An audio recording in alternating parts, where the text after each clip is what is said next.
I grew up in a good family. My family never went to church. You know, I had everything I ever needed. I grew up in a affluent neighborhood in Stratham, New Hampshire. But there was always problems. I mean, what family doesn't have problems? And so I experienced a little bit of some traumatic events as a young kid.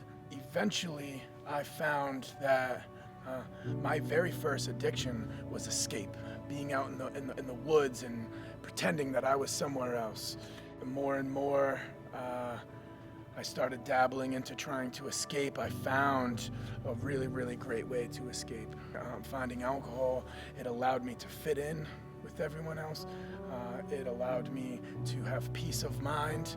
Where my addiction brought me to was living in and out of incarceration, a Class A IV drug user, and I was homeless.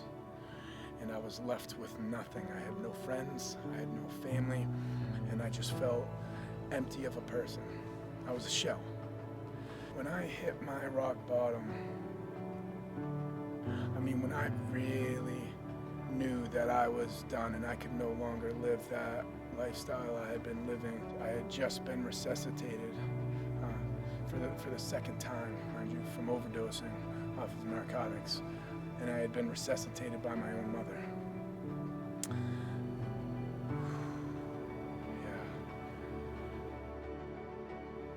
The last time I was incarcerated, somebody showed up, kind of came in off the streets and told me that I didn't have to live like that anymore.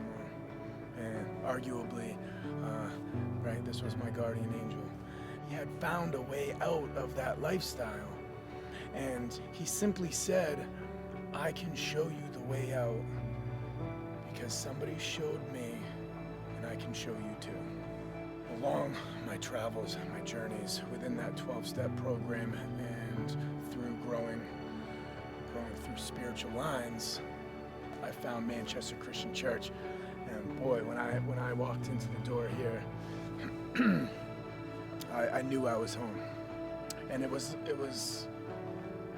completely different than any conception of traditional church that I had in my mind growing up. I didn't feel shame.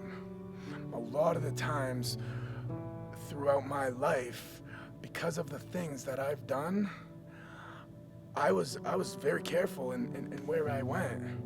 But coming here to Manchester Christian Church, I didn't feel that shame, not once. When I was in that dark place, I was blind and I couldn't find the way. And when he reached his hand out and he grabbed on tight and he pulled me into God's house, right? I knew that was exactly what I needed to be doing for the rest of my life. Me, my place, it's down by that door, standing right next to that darkness, and making sure that other people have that opportunity to be able to come into God's home. You know, before, the only time my mom ever was able to sleep peacefully was when I was incarcerated.